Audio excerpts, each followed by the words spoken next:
ಎಲ್ರಿಗೂ ನಮಸ್ಕಾರ. ಕರಾವಳಿ ಸ್ವಾದಕ್ಕೆ ಸ್ವಾಗತ. ಇವತ್ತಿನ ವಿಡಿಯೋದಲ್ಲಿ ಕೇವಲ ಎರಡು ಕ್ಯಾರೆಟ್ನ ಬಳಸಿ ತುಂಬಾ ಸುಲಭದಲ್ಲಿ ರುಚಿಯಾದ ಹಲ್ವಾನ ಹೇಗೆ ಮಾಡೋದಂತ ತಿಳಿಸ್ಕೊಡ್ತಾ ಇದ್ದೀನಿ. ನೋಡಿ, ಹಲ್ವಾ ಎಷ್ಟು ಸಾಫ್ಟ್ ಆಗಿ ಚೆನ್ನಾಗಿ ಬಂದಿದೆ ಅಂತ ಬಾಯಲ್ಲಿಟ್ಟರೆ ಹಾಗೆ ಕರ್ಗೋಗ್ಬಿಡುತ್ತೆ, ಅಷ್ಟು ಚೆನ್ನಾಗಿರುತ್ತೆ. ಮಕ್ಕಳಿಗಂತೂ ತುಂಬಾ ಇಷ್ಟ ಆಗುತ್ತೆ. ಕಡಿಮೆ ಪದಾರ್ಥನ ಬಳಸಿ ತುಂಬಾ ಈಸಿಯಾಗಿ ಮಾಡ್ಕೋಬಹುದು. ಬನ್ನಿ ಈ ರುಚಿಯಾದ ಕ್ಯಾರೆಟ್ ಹಲ್ವಾನ ಹೇಗೆ ಮಾಡೋದಂತ ನೋಡೋಣ. ಹಲ್ವಾ ಮಾಡಲಿಕ್ಕೆ ಮೊದಲಿಗೆ ನಾನಿಲ್ಲಿ ಎರಡು ಕ್ಯಾರೆಟ್ನ ತೊಗೊಂಡಿದ್ದೀನಿ. ಅಂತ ನೋಡಿ, ನೀಟಾಗಿ ಕ್ಯಾರೆಟ್ನ ತೊಳೆದು ಈ ರೀತಿ ರೌಂಡಾಗಿ ಕಟ್ ಮಾಡಿ ಇಟ್ಕೊಂಡಿದ್ದೀನಿ. ಇದನ್ನು ಕುಕ್ಕರ್ಗೆ ಸೇರಿಸ್ಕೊಳ್ತಾ ಇದ್ದೀನಿ.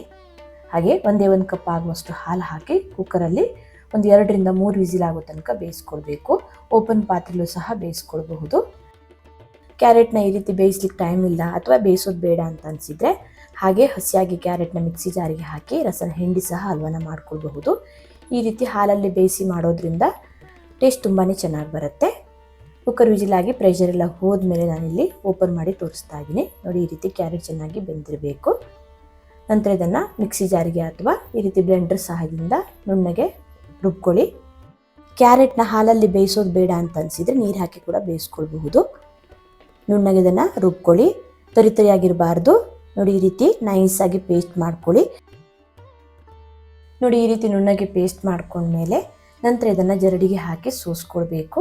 ಚಿಕ್ಕ ಚಿಕ್ಕ ಕ್ಯಾರೆಟ್ ಪೀಸ್ ಏನಾದರೂ ಇದ್ದರೆ ತೆಗಿಬಹುದು. ನಂತರ ನೋಡಿ, ಈ ರೀತಿ ನೀಟಾಗಿ ಜರಡಿ ಇಟ್ಕೊಂಡು ನೀರು ಸೇರಿಸ್ಕೊಳ್ತಾ ಇದ್ದೀನಿ. ನಾನಿಲ್ಲಿ 1.5 ಕಪ್ ಆಗುವಷ್ಟು ನೀರು ಹಾಕ್ಕೊಂಡಿದ್ದೀನಿ. 2 ಕ್ಯಾರೆಟ್ಗೆ ನಾನಿಲ್ಲಿ 1 ಕಪ್ ಆಗುವಷ್ಟು ಹಾಲು, 1.5 ಕಪ್ ಆಗುವಷ್ಟು ನೀರು ಹಾಕ್ಕೊಂಡಿದ್ದೀನಿ. ನೀರು ಬದಲು ಹಾಲು ಸಹ ಸೇರಿಸ್ಕೊಳ್ಬಹುದು. ಚೆನ್ನಾಗಿ ಒಂದ್ಸಲ ಈ ರೀತಿ ಮಿಕ್ಸ್ ಮಾಡಿಕೊಂಡು ನಂತರ ಇದಕ್ಕೆ ಕಾರ್ನ್ ಫ್ಲೋರ್ ಸೇರಿಸ್ಕೊಳ್ತಾ ಇದ್ದೀನಿ. ಅರ್ಧ ಕಪ್ ಆಗುವಷ್ಟು ಕಾರ್ನ್ ಫ್ಲೋರ್ ಹಾಕ್ಕೊಂಡಿದ್ದೀನಿ. ಕಾರ್ನ್ ಫ್ಲೋರ್ ಹಾಕಿ ಗಂಟಿಲ್ದೆ ಚೆನ್ನಾಗಿ ಇದನ್ನು ಮಿಕ್ಸ್ ಮಾಡ್ಕೊಳ್ಳಿ. ಗಂಟಿನಿರಬಾರ್ದು, ನೀಟಾಗಿ ಮಿಕ್ಸ್ ಮಾಡ್ಕೊಳ್ಬೇಕು. ನೋಡಿ, ಈ ರೀತಿ ಕಾರ್ನ್ ಫ್ಲೋರ್ ಹಾಕಿ ಚೆನ್ನಾಗಿ ಮಿಕ್ಸ್ ಮಾಡಿಕೊಂಡು ನಂತರ ಇದಕ್ಕೆ ಸಕ್ಕರೆ ಅಥವಾ ಬೆಲ್ಲನ ಸೇರಿಸ್ಕೊಳ್ಬಹುದು. ಒಂದು ಚಿಟಿಕೆ ಆಗುವಷ್ಟು ಉಪ್ಪು ಹಾಕ್ಕೊಂಡು 1/4 ಕಪ್ ಆಗುವಷ್ಟು ಸಕ್ಕರೆ ಸೇರಿಸ್ಕೊಳ್ತಾ ಇದ್ದೀನಿ. ಸಕ್ಕರೆ ಬೇಡ ಅನ್ನೋರು ಬೆಲ್ಲ ಸಹ ಸೇರಿಸ್ಕೊಳ್ಬಹುದು. ಕಾರ್ನ್ ಫ್ಲೋರ್ ಸಕ್ಕರೆ ಎಲ್ಲ ಹಾಕಿ ಚೆನ್ನಾಗಿ ಈ ರೀತಿ ಮಿಕ್ಸ್ ಮಾಡಿದ ಮೇಲೆ ನಂತರ ಇದನ್ನು ಸ್ಟವ್ ಮೇಲೆ ಇಟ್ಟು ಬೇಯಿಸ್ಕೊಳ್ಬೇಕು. ಗ್ಯಾಸ್ನ ಮಧ್ಯಮ ಉರಿಯಲ್ಲಿ ಇಟ್ಕೊಂಡು ನೋಡಿ, ಈ ರೀತಿ ಕೈ ಆಡಿಸ್ತಾನೆ ಇರಿ. ಈ ರೀತಿ ತಿರ್ಸ್ತಾನೆ ಹೋದ ಹಾಗೆ ಇದು ಬೇಗ ಗಟ್ಟಿ ಆಗುತ್ತೆ. ಗಂಟಾದ್ರೆ ವರಿ ಮಾಡ್ಕೊಳ್ಳೋದು ಬೇಡ, ಆಮೇಲೆ ಸರಿ ಆಗ್ತಾ ಹೋಗುತ್ತೆ. ನೋಡಿ, ಹೀಗೆ ಗಟ್ಟಿ ಆದಮೇಲೆ ಒಂದು 2 ನಿಮಿಷ ಇದನ್ನು ಈ ರೀತಿ ತಿರ್ಸ್ತಾನೆ ಇರಬೇಕು. ನಂತರ ಇದಕ್ಕೆ ತುಪ್ಪ ಸೇರಿಸ್ಕೊಳ್ಬೇಕು. ಮೊದಲಿಗೆ ತುಪ್ಪ ಏನು ಹಾಕೋದು ಬೇಡ. ನೋಡಿ, ಈ ಕನ್ಸಿಸ್ಟೆನ್ಸಿಲಿ ಬಂದ ಮೇಲೆ ಒಂದು 2 ಚಮಚ ಆಗುವಷ್ಟು ತುಪ್ಪ ಸೇರಿಸ್ಕೊಳ್ಳಿ. ಒಂದು 2 ಚಮಚ ಆಗುವಷ್ಟು ತುಪ್ಪ ಹಾಕಿ ಚೆನ್ನಾಗಿ ಇದನ್ನು ಮಿಕ್ಸ್ ಮಾಡ್ಕೊಳ್ಳಿ. ತುಪ್ಪ ಎಲ್ಲ ಕಡೆ ಚೆನ್ನಾಗಿ ಹೊಂದ್ಕೊಳ್ಬೇಕು. ಈ ಹಲ್ವಾ ಮಾಡಲಿಕ್ಕೆ ಒಂದು 15-20 ನಿಮಿಷ ಬೇಕಾಗತ್ತೆ. ನೋಡಿ, ಈ ರೀತಿ ಗ್ಯಾಸ್ನ ಮಧ್ಯಮ ಉರಿಯಲ್ಲಿ ಇಟ್ಕೊಂಡು ತಿರುಗಿಸ್ತಾನೆ ಇರಿ, ಕೈ ಆಡಿಸ್ತಾನೆ ಇರಬೇಕು. ಮುಂಚೆ ಹಾಕಿರೋ ತುಪ್ಪ ಚೆನ್ನಾಗಿ ಮಿಕ್ಸ್ ಆದಮೇಲೆ ಮತ್ತೆ ತುಪ್ಪ ಹಾಕ್ಕೊಳ್ಬೇಕು. ಮತ್ತು ನಾನಿಲ್ಲೇ ಒಂದು 2 ಚಮಚ ಆಗುವಷ್ಟು ತುಪ್ಪ ಹಾಕ್ಕೊಂಡಿದ್ದೀನಿ. ಮುಂಚೆ ಹಾಕಿರೋ ತುಪ್ಪ ಚೆನ್ನಾಗಿ ಮಿಕ್ಸ್ ಆಗಿದೆ. ತುಪ್ಪ ಹಾಕಿ ಮತ್ತೆ ಇದನ್ನು ಇದೇ ರೀತಿ ತಿರುಗಿಸ್ತಾನೆ ಇರಿ. ತುಂಬಾ ಸುಲಭದಲ್ಲಿ ಆಗುವ ಹಲ್ವಾ ಇದು. 2 ಕ್ಯಾರೆಟು, ಒಂದು ಅರ್ಧ ಕಪ್ ಆಗುವಷ್ಟು ಕಾರ್ನ್ ಫ್ಲೋರ್, ಸಕ್ಕರೆ ಅಥವಾ ಬೆಲ್ಲ, ಸ್ವಲ್ಪ ತುಪ್ಪ ಇದ್ದರೆ ಈ ರುಚಿಯಾದ ಹಲ್ವಾನ ಮಾಡ್ಕೊಳ್ಬಹುದು. ತಿನ್ನಲಿಕ್ಕೆ ತುಂಬಾ ಸಾಫ್ಟಾಗಿ ಚೆನ್ನಾಗಾಗತ್ತೆ. ಚಿಕ್ಕ ಮಕ್ಕಳಿಂದ ಹಿಡಿದು ದೊಡ್ಡವರು ಕೂಡ ಇದನ್ನು ಈಸಿಯಾಗಿ ತಿನ್ನಬಹುದು.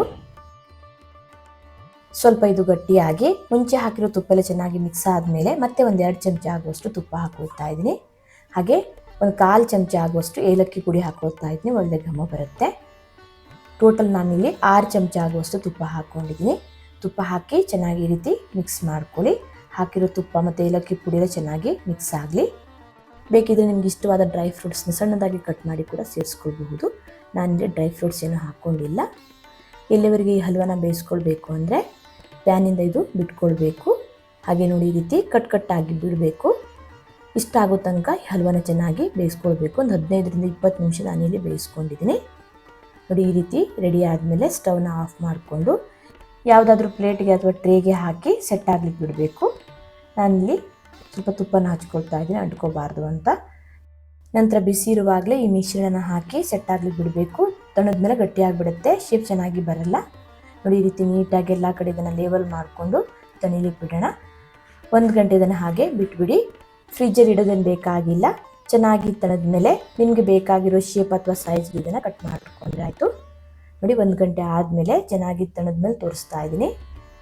ನೋಡಿ, ಎಷ್ಟು ಈಸಿಯಾಗಿ ಇದನ್ನು ತೆಗಿಬಹುದು. ಒಂದು ಚೂರು ಅಂಟ್ಕೊಳ್ಳದೆ ನೋಡಿ ಎಷ್ಟು ಚೆನ್ನಾಗಿ ಬಂದಿದೆ ಅಂತ. ಹಾಗೆ ಕಲರ್ ಕೂಡ ನೋಡಿ ಎಷ್ಟು ಚೆನ್ನಾಗಿ ಬಂದಿದೆ ಅಂತ. 2 ಕ್ಯಾರೆಟ್ನ ಹಾಕಿ ನೋಡಿ ಈ ರೀತಿ ತುಂಬಾ ಸುಲಭದಲ್ಲಿ ಹಲ್ವಾನ ಮಾಡ್ಕೊಳ್ಬಹುದು. ಕಲರ್ ಕೂಡ ಎಷ್ಟು ಚೆನ್ನಾಗಿ ಬಂದಿದೆ ನೋಡಿ. ತಿನ್ನಲಿಕ್ಕೂ ಅಷ್ಟೇ ತುಂಬಾ ಚೆನ್ನಾಗಾಗತ್ತೆ. ಚಿಕ್ಕ ಮಕ್ಕಳಿಂದ ಹಿಡಿದು ದೊಡ್ಡವರು ಕೂಡ ಇದನ್ನು ಈಸಿಯಾಗಿ ತಿನ್ನಬಹುದು. ಬಾಯಲ್ಲಿಟ್ಟರೆ ಹಾಗೆ ಜಾರೋಗ್ಬಿಡುತ್ತೆ, ಅಷ್ಟು ಚೆನ್ನಾಗಿರುತ್ತೆ. ತುಂಬಾ ಸಾಫ್ಟಾಗಿ ಸಖತ್ತಾಗಿರುತ್ತೆ. ನೋಡಿ ಹೇಗೆ ಬಂದಿದೆ ಅಂತ ತೋರಿಸ್ತಾ ಇದ್ದೀನಿ. ನೋಡಿ ಎಷ್ಟು ಸಾಫ್ಟಾಗಿ ಬಂದಿದೆ ಅಂತ. ಹಾಗೆ ಅಷ್ಟೇ ಸುಲಭದಲ್ಲಿ ಸಹ ಮಾಡ್ಕೊಳ್ಬಹುದು. ವಿಡಿಯೋ ಇಷ್ಟ ಆದರೆ ಲೈಕ್, ಶೇರ್, ಕಮೆಂಟ್ ಮಾಡೋದನ್ನು ಮರಿಬೇಡಿ. ಮತ್ತೆ ಸಿಗ್ತೀನಿ ಹೊಸ ವಿಡಿಯೋ ಒಂದಿಗೆ. ಧನ್ಯವಾದಗಳು.